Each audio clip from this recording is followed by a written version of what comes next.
Content marketing authenticity, it's a really interesting topic because in the day and age that we're living with digital marketing being so influential, we all strive just to get on Facebook, to get on Google, to get on YouTube, and sometimes we miss the point of why we're doing that, and that is to actually tell a story and engage with an audience, and that's where content authenticity is so important. Most of the content that we consume is completely different.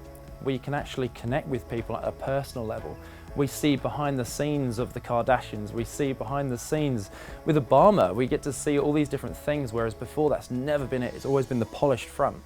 And actually, I think that's just because technology has changed, as it allows us to actually connect with people, and we have a desire as human beings to connect with people. With social media in particular, and influencer marketing has grown so quickly and rapidly is because people connect with that individual.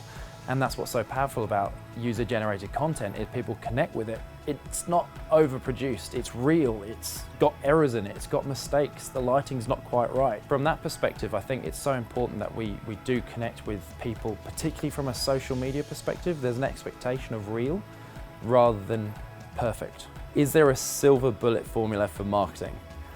No, definitely not. Someone who is, let's say, between 18 and 25, they trust something very differently. So they will engage with Google reviews, they'll take the time. There's a stat which is about 90% of people who are under the age of 25, if there's a bad review left for a business, they'll actually go to the trouble to reading the business's response. That drops down to, if you're above 40, that drops down to lower than 40% of people will actually bother to read the response. So all of a sudden, actually understanding those metrics around your audience completely changes how you should behave from a marketing perspective. A lot of the time in business, as an organization or as an individual, we're afraid of being judged or being looked at, or how many likes we get, or how many shares we get. And one of the problems with that is the fear of failure stops us from trying.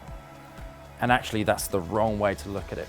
If you're in the 1% that is authentic and gets out there and just tries, by trying you will be real. You will be who you are.